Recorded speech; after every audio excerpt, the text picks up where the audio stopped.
Major funding for A Taste of Louisiana with John Folse and Company is made possible in part by Zatarain's authentic New Orleans-style dinner mixes.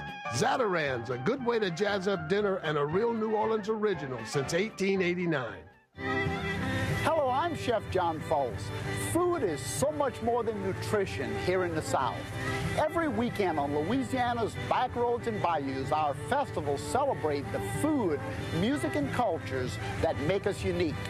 Why not join me as we visit the fairs and festivals of our state and cook up another great taste of Louisiana?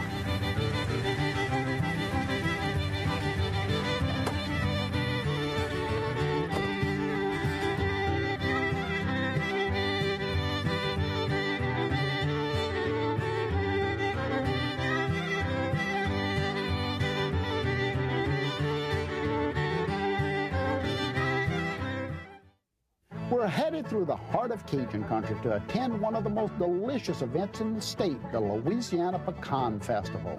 The Pecan Festival is one of the few food outings held in this part of Louisiana, so needless to say, it's very well attended. This event is now over 20 years old and has become known nationwide with over 90,000 people in attendance. Alvin Fogelman of Fogelman Pecan Farms gives demonstrations all weekend long in the fine art of shelling pecans. This old machine of his cuts the outer edge from the shell of the nut, exposing the delicate meat inside. You know, if you ever shell pecans by hand, I know I did, I know you're wishing you owned one of these babies. Naturally, the freshly shelled pecans are available for sale all weekend. Food booths are ever present at the festival, and here a young lady from one of the local colleges deep fries our world-famous meat pies. Boy, are they great. There are numerous ongoing displays in the pecan houses, but one of 4 buildings open to the public this weekend. One may simply walk in and buy everything from hand-painted pecan items to 50-pound sacks of the unshelled delicacies. Perhaps you may wish to buy one of the world's best oven-baked pecan pies, either whole or by the slice. Hey, why not take a few of these home for the family and surprise them with dessert tonight? These pies and other pecan candies are baked by some of the best cooks in Grant Parish, and I know that they're all exceptional. Next door, the old railroad depot has been converted to a country store, and the shelves are overstocked with unique items for sale at the festival. Obviously, this event is a family festival filled with exhibits, food, and fun. So why not join me in Colfax and let's enjoy a praline or two at the Pecan Festival. If the question is why a festival honoring the pecan in Louisiana, it's simple. Can you imagine over 1,000 varieties of that nut in America? Second of all, it's a truly American crop. There's no pecans anywhere in the world, and even though a lot of ingredients from America went over to Europe and then came back in some fashion or other, pecans are one of the few crops that stay a truly American. You can travel all over the world and very seldom will you see pecans. In fact, when we go cook overseas, we normally bring pecans with us. The species name of this dish, Carya illinois, and that kind of tells you it comes from Chicago, possibly. Well, in fact, it was French missionaries who first named the little nut Illinois because of that territory. But in fact, that's the northernmost area that the pecan trees will actually grow. Most of them, in fact, the oldest variety comes from Louisiana, St. James Parish, where I was born and reared, and it's called Centennial, just a really, really nice pecan. Most of them Texas, and of course, 1 million acres today, over 1 million acres in pecan growing orchards all over the South. So why not a festival? I'll tell you, it's a great, great nut to have a good party over, so that's why we do it. I want you to take a look down at the cutting board here because I have a bunch of really nice things here, all pecan related. Here's the different ways we see them. Here's the whole, of course, pecan already shelled. This is beautiful meat here. Here's a praline, and we're going to talk about pralines with my guest in a little bit. I'll tell you about it. Here's the spiced sugar pecan, of course, fudge and a little pecan roll. And this is very important to Louisiana chefs and cooks. This is pecan dust that we actually put wrapped fish in before sauteing, and I'm going to do a trout in that today. And, of course, some of the varieties of pecans in chocolate and white chocolate covered pecan halves. So that's just some of the different types of uses that we have for pecans, but we're going to talk about a lot more with my guest, Pat McDonald. And Pat is the owner, she and a family, of Aunt Sally's Pralines in New Orleans. I know many of you have been by Aunt Sally's, and she's going to come in and talk about the origin of pralines and all of the great things, probably questions you want to know about pralines. She's going to be in the kitchen just a little bit later. But let's cook first. What's my first dish that I'm going to prepare for you? Well, I talked about that dust, that little pecan dust. Take a look on this beautiful platter, because this is what I'm going to put in that dust, a fillet of trout. I have a couple different trouts here. This is the speckled trout of Louisiana. This is the rainbow trout right here, and of course, many different fish could be breaded in this particular pecan dust, but I'm going to use this beautiful little fillet here. This is a really nice speckled trout, and of course, I'm going to leave the skin on one side. It's going to be really nice. And to saute it, I'm going to go ahead and put it in a little egg wash. I've taken one egg, not heavy batter, just one egg with a little bit water and milk, and I just kind of coat the outside. I season it lightly, and then into the pecan dust that I showed you just a minute ago. But the pecan dust is also lightened with a little bit flour, so we're going to have a really nice pecan flavor on this trout, and it's going to put a nice crispy coating on it too.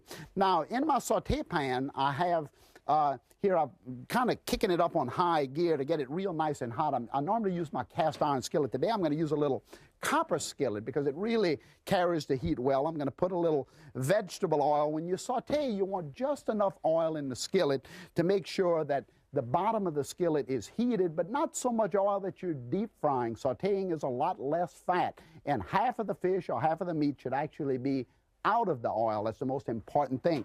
So you want to get your pan up to about 350 degrees, get that heat up so that you sear the meat quickly, and then I'm going to go ahead and take that trout over to the skillet and make sure that it's hot enough. You want to put your fish in, and you want to get that little sizzle around the edge of the skillet. You can see that little sizzle there. It starts to just quickly sear the juices into that fish.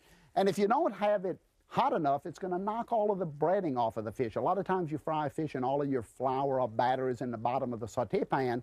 That's because you put it into cold fat. So make sure that you always get that temperature up to 350 before you start to saute. But take a look at the skillet again, because you see half of the fish doesn't even know it's in the pot. Half of the fish is still sitting outside of that hot oil, and the pecans are really getting nice and brown at this point. And you can see the edges right here are starting to turn brown, so that tells you that you're getting some good action on the bottom of that skillet. Now I'm going to, for demonstration purposes here, we're going to flip this little fish over. Take a look at that. It's only been in here a minute or so, but you see how nice and brown it's getting with the pecans, and this fish cooks very quickly. So I'm going to move it off to the side, and then I'm going to come in to make my sauce. I'm going to add some nice French shallots. You can add some Bermuda onions down into it. I'm going to put some chives. Of course, I love garlic too, so I'm going to put a little touch of garlic in here, just a little bit. And then I'm going to dust in some pecans, just a little bit pecans. Kind of shake that around just a little bit. And now I'm going to kind of really put the true flavor in here. I'm going to put a little bit praline liqueur. You can use Frangelico if you'd like, but I'm going to put a little bit praline liqueur. And be careful, because it'll flame up on you very quickly. And then to finish it, a little bit heavy whipping cream, or you know, evaporated skim milk. If you're really watching that diet, go ahead and put a little evaporated skim milk in there. I'm going to put that cream in, kind of swirl that around just a little bit. Put a little salt and pepper in here. Look how pretty that is. I told you that skillet was hot. Now I'm going to put a little salt, a little pepper. You can put a little bit, of course, hot sauce in it if you want to. Just kind of spice that up a little bit. Now I'm just about ready to plate it up, show you how it all comes together nicely. And I have a little plate right here. You could finish this actually with a little butter too. You can put a couple little wedges of butter down in there and kind of sprinkle it around nicely. Look at that fillet of speckled trout out of the Gulf of Louisiana.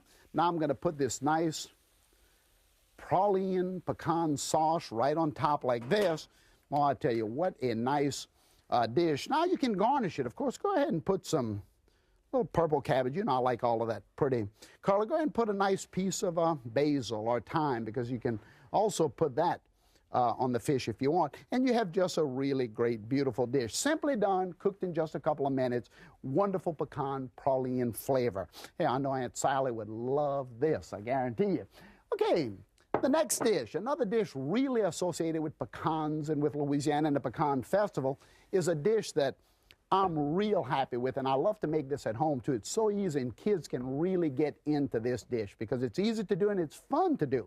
And if you look into this big bowl I have here, I have some ground beef. I have a couple pounds, 2.5 pounds of ground beef. I have 2 or 3 broken eggs in here, onions, celery, my colored bell peppers. Oh, I got to throw some garlic in here. Let me throw a nice big spoon of garlic right on top of it. And what I'm doing, I'm going to make a pecan meatloaf. I'm going to mash all of this around, and you're probably saying, pecan meatloaf, you're going to put nuts in meat? Of course, you want to kind of change those textures and make sure that all of those flavors come together. And when you bite into it, it'll kind of give you a different dimension of flavor. So sure, go ahead and put some nuts. Just think of all the dishes. There's a lot of dishes. Trout almondine, trout pecan, a lot of things are meat and nuts.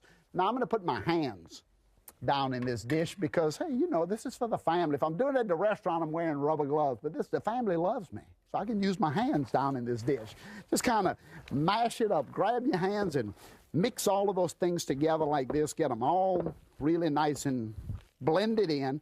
And then, of course, you can put salt, pepper, garlic, anything you want. I'm going to add some cracked black pepper.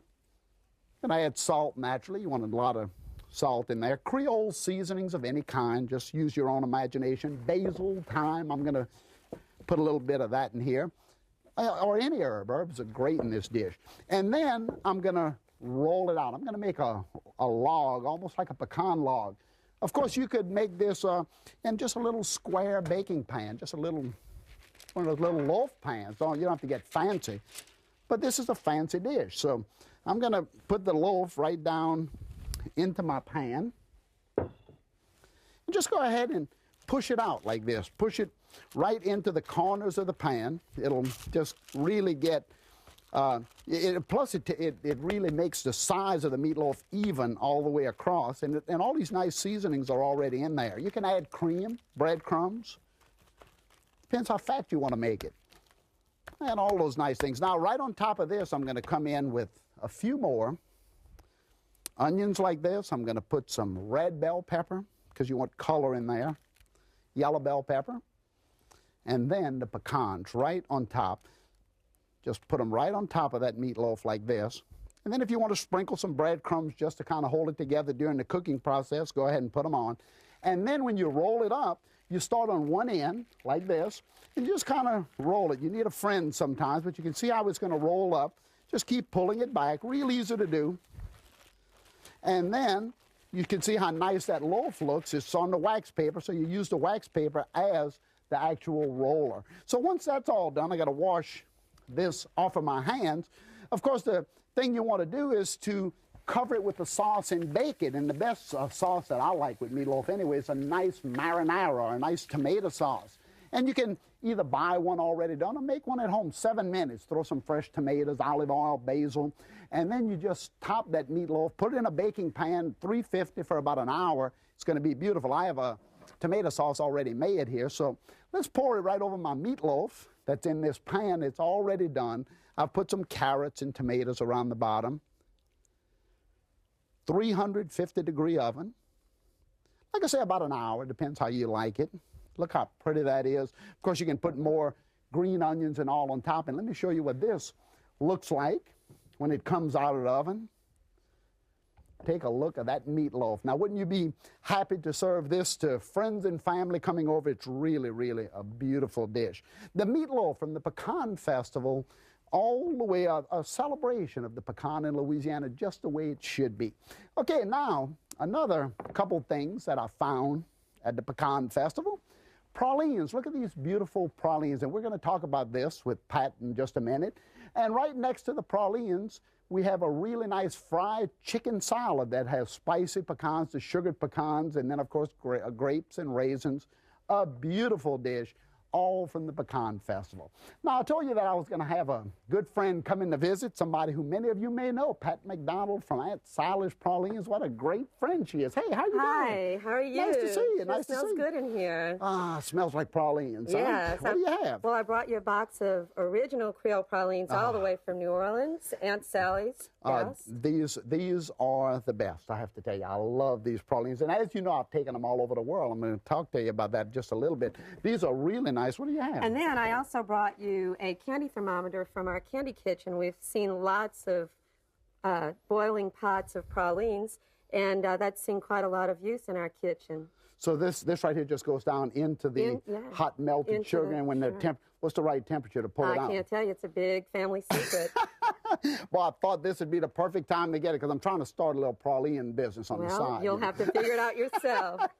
Thank you so much. This is a beautiful piece. I really, really like this.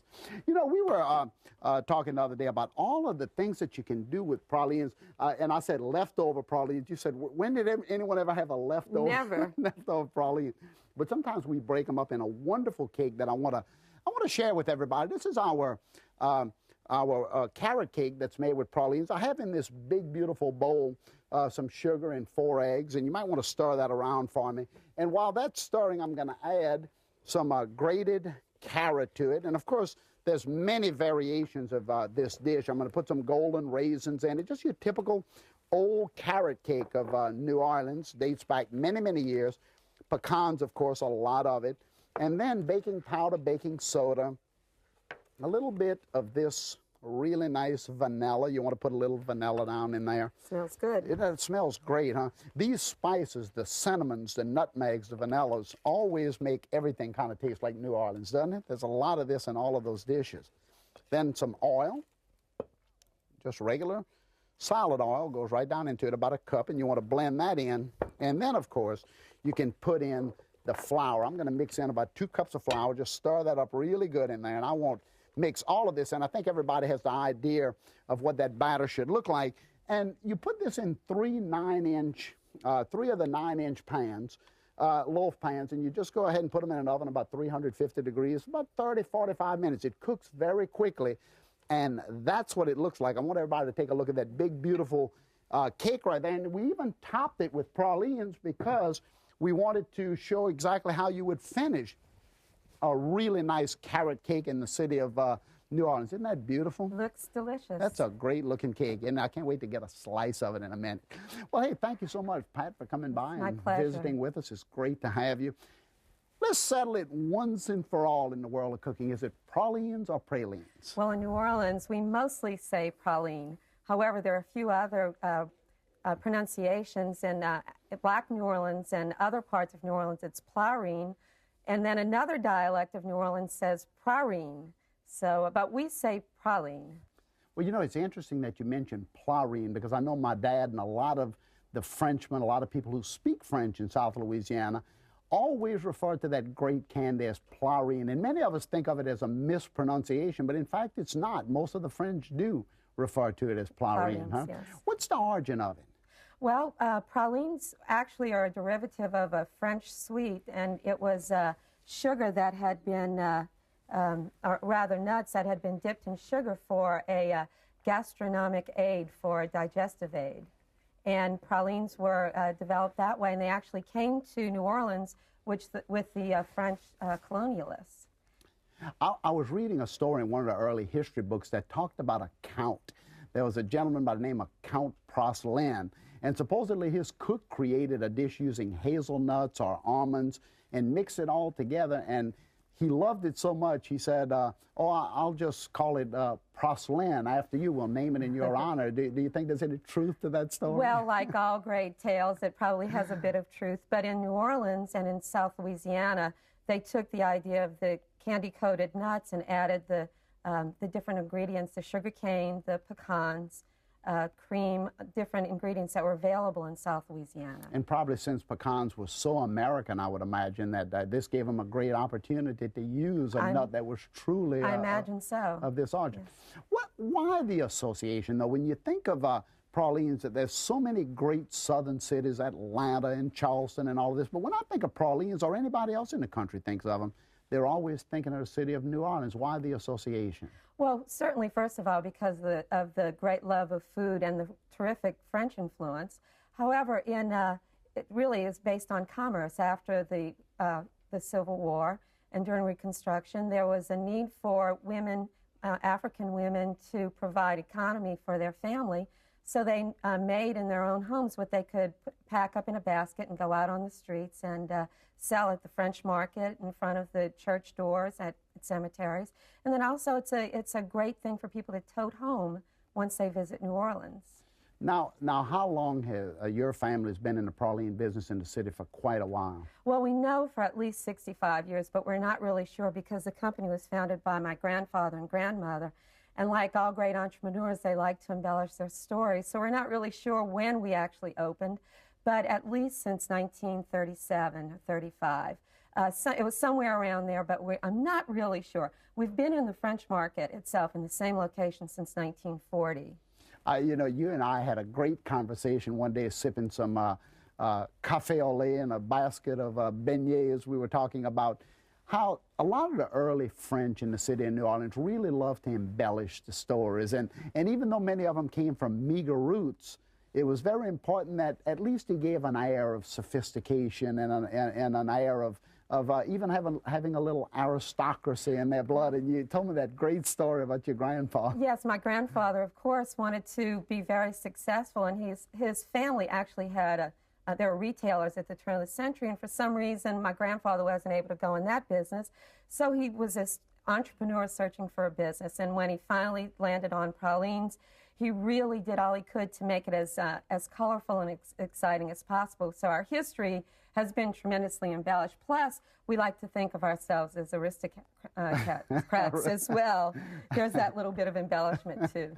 Now, I walk in front of the store and I see all of these hands stirring that wonderful boiling sugar and putting it on the wax paper. How many of those do y'all cook a day? Well, a day we do about 375 dozen and over 1 million a year. 1 million? About 1.5 million pralines, so that's a lot of pecans. But you know, I have to tell you, I cannot get on an airplane in New Orleans to go anywhere in this country that somebody's not walking on that plane with a big bag of your pralines. You're not looking for any investors, are you? No, we're not, but it's a praline cult. We've started a praline cult, and that's what we want to make sure all across America. Do they differ from city to city? I say I don't see them in many cities. I'll see them in airports. I'll see them on candy stands. What's the difference between a New Orleans praline and these others? Well, in New Orleans, the praline is a crispier, more delicate candy, a confection, as opposed to, say, the ones in Savannah or in New Mexico and Texas. Ours is crispier and has a little bit more of a complex flavor than the others. Well, you know, I have to share a story with you that I've never told you before. But when I opened my restaurant in Moscow in 1988, we had a grand opening dinner, and of course all the government was there, all the American officials and everybody else. And one table was a table of cosmonauts. In fact, one of the cosmonauts who was had the star of the Soviet Union because of circling the Earth for the first time after Yuri Gagarin, and all of the astronauts were there. And for the opening meal, we served this fabulous veal chop, and it was probably one of the best cuts of meat that had ever been served on the table in downtown Moscow since the beginning of time. And after the dinner was served, I was walking around the dining room, and of course, as you know, I brought your pralines to the Soviet Union at that time with me as an official gift to give to people.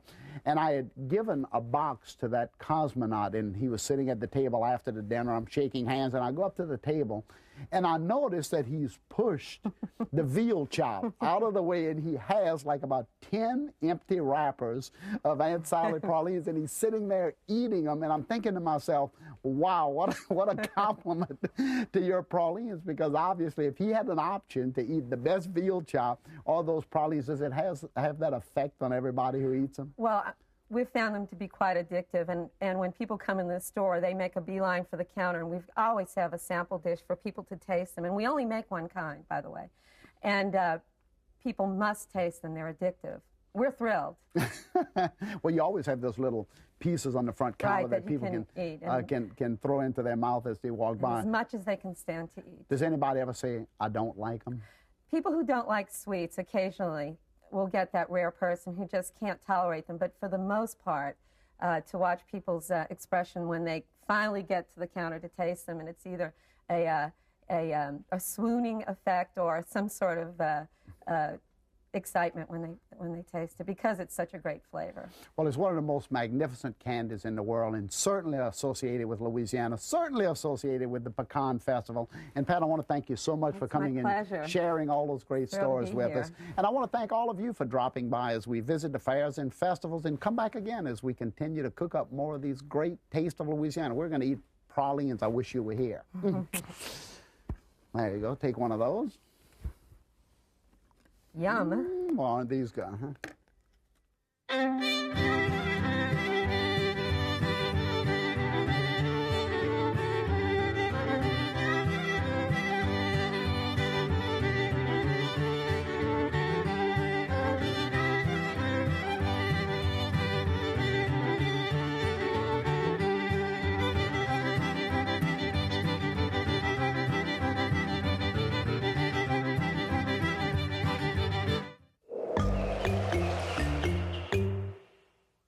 Major funding for A Taste of Louisiana with John Folse and Company is made possible in part by Zatarain's authentic New Orleans-style dinner mixes. Zatarain's, a good way to jazz up dinner and a real New Orleans original since 1889. This is PBS. The companion cookbook to A Taste of Louisiana is available for $19.95. Chef John Folse's Louisiana Sampler features recipes and history behind Louisiana's fairs and festivals. The cookbook contains 130 recipes, including those from this show, and over 26 full-color photographs. To order, call 1-800-973-7246 or write to the address on your screen.